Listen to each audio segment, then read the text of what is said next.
we don't get to see each other all the time. We're always coming around. Like for example, we have a lot of people around. We come around most of those times. So that's how it is. Did you kill Salome? Yes. Why did you kill her? Why did I kill her? Because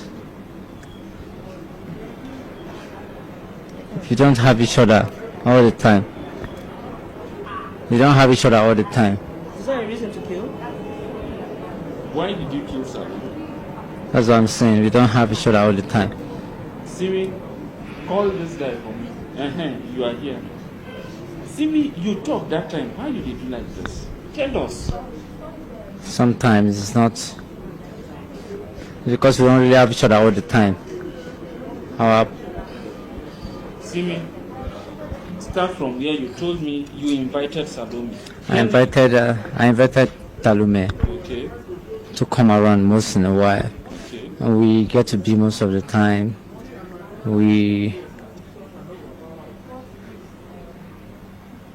We've had a lot of things going on. All right. On that day when she came to your house, when you invited Narrate her, what happened on the day that you killed her.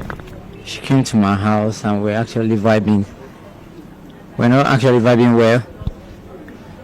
We're based on one or two things. What is the one or two things? We started getting close to each other. And I saw that my vibe and her vibe came together. So that was how we came to be together.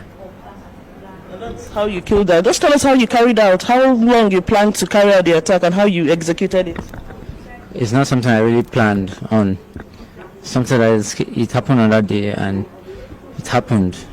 Not like I had a plan in mind. Simi, Ma, you told me that when she came, you caught her doing something. You caught her sex chatting with another man. That was why you killed her. So tell them, what is it? What has she done to you to deserve this? Tell them. she was always cheating. She hid most of the things from me most times. How did you get to know? Because I saw her phone. How? When did you get to know? I saw her phone, like I said. What did you see in the phone that made you very angry? Most of the chat with the other guys. That's what I saw on the phone. So that was when you decided to kill her. Yes. Do you have any regrets? I don't have any regret. Okay, you don't regret killing her. I don't. Why? Because life is reciprocal. That's what I thought. Life is reciprocal. And if you must be with someone, you have to be reciprocal with that person. You have to understand what that person is going through so that you can actually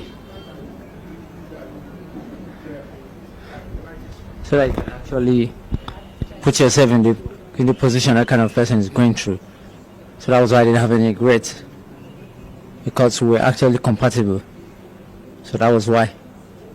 So, Mr. Timi, please narrate how it happened, what you saw that made you kill, and how you did it. What happened on that day? What happened on that day was very simple. I caught her cheating on me, and so I brought it to her awareness that she was cheating. She refused. She didn't want to accept until I showed her the chat and showed her what she did, what she admitted, and told me she was sorry. It's never gonna happen again. That was what happened.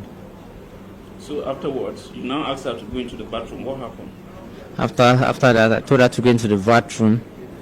She went to the bathroom and started some things. Immediately started those things. I couldn't take it lightly. I had to go into the room of where I can get some certain things that happened.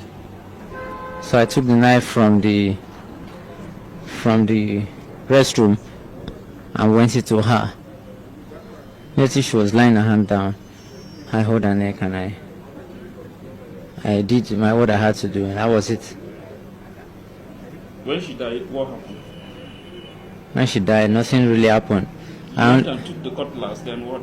I only took some parts of the knife, and that was it. That was what happened. So how were you caught? I was not caught. I surrendered myself. It's not. How? You were caught trying to dispose. I surrendered myself. If I didn't want anybody to catch me, I would have done that. It's very simple. It's not true. It's simple, to be honest. Simi said he surrendered himself. Are you ready to face the wrath of the law? It's not a big thing to pay. It's not a big thing to pay. It's not a big thing. So tell us, where are you from? I'm from Kogi State. I'll be 30 this year. You told us 31. I'll be 30 Initially, you this year. said 32. You now said 31. I'll be 30 this year, this October. And you say you have no regrets? I have no regret. Simi, What do you do for a living? I'm a cryptocurrency Cryptocurrency. agency. The disease is my sister, my younger sister, and I feel very bad because I didn't just lose a person. We didn't just lose a person in my home. We lost a sister. My mom lost a daughter. So I feel really bad about the whole situation. And I demand and need justice to be served to this guy sitting over there because he is the person that murdered my sister. And he confirmed it to me when we picked him up from the police station before we brought him to this command here. He confirmed. I was like, you are the person, because I'm just seeing him for the first time, apart from the social media pictures that have been flying. I was like, you are the one that murdered my sister. He nodded and said, yes. I was like, you will tell us where we are going to, why you murdered my sister. He now nodded that, yes, he will. So I just need to know why he murdered my sister, and I need justice to just be served. That is all that I need, because any other thing that will happen will not bring my sister back to life. That I have come to terms with. But I just need the law to just take its full course on this guy. That is all that I need. That's all. That's the least my family deserve at this point now. I have never seen him before until his pictures were shown to me on social media, and it was on Sunday that was the first time I ever saw his picture, ever in my entire life. Sunday was the first time I saw him. And he said he claimed, because the video I first saw on social media, he claimed that he has been dating my sister for the past 1 year. And you'll be dating somebody's daughter for 1 year and nobody in the home will even hear your name or know you. That's absurd. Like, I cannot even fathom it at all, because it doesn't happen in my family. It can happen any other place, any other family, but in my family, that doesn't happen. Because there is a certain way we were brought up. Even just friends, not even sexual relationship or intimate relationship, just friends. Everybody has to know your friends, so that as you are going out, we will know where you are going to and when you are coming back, and who to hold responsible if anything happens to you. But this so-called Timi guy, we don't know him. We've never seen him until we were called up to tell us that this guy murdered and dismembered our sister. Salome is she's 24 already. Today is 14 or 15th. So she's 24 years, 1 month and 5 days. She was born 1999, December 10th. And she's a graduate. She's a youth corps member, and she's serving in Nikon Insurance. She's supposed to be done with her service like in the next few months, and this unfortunate incident just happened.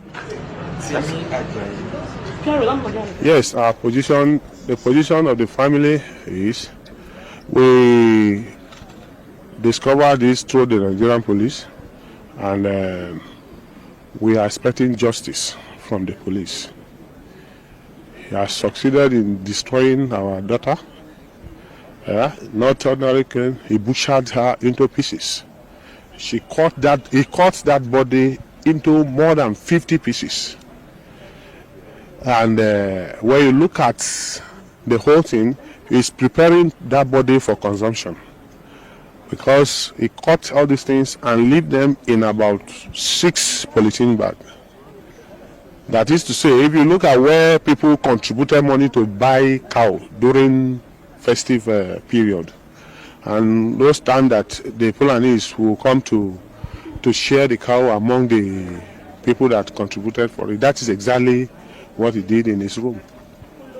And when we went to his room, we discovered that this is not the first thing he's doing. This is not the first time he's doing this thing. He's a professional in this.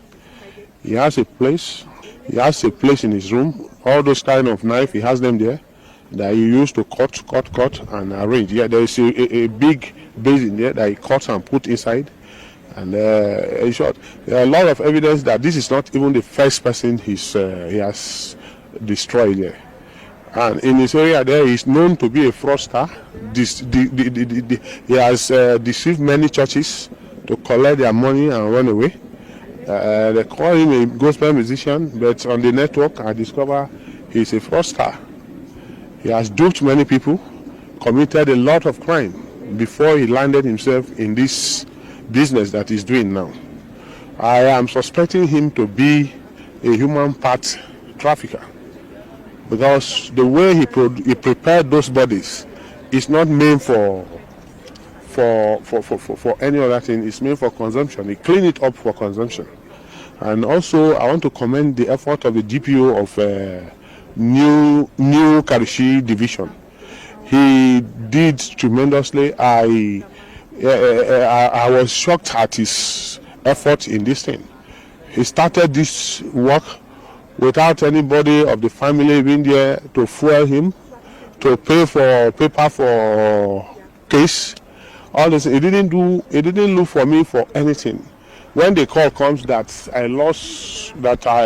my daughter had an accident and he was in OK General Hospital, I came to OK General Hospital and discovered that it was not an accident, that it was a case of murder. And when I look at his efforts to get the situation controlled, I say yes, he tried. I commended him to the area commander of New Karo in Nasarawa State yesterday, his efforts. And also I'm here to even let the nation know that the DPO has proof that police were not what they are saying about them.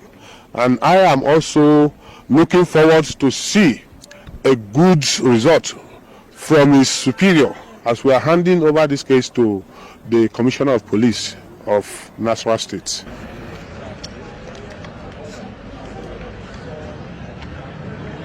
Investigation is ongoing, and upon conclusion of the investigation, he will be arraigned in court for prosecution.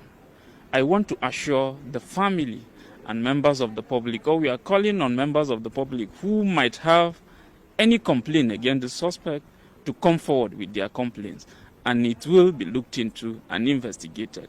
I want to assure the family that this suspect will not be spared if found wanting. He will be charged to court for prosecution, and we call on them to avail themselves anytime the need arises.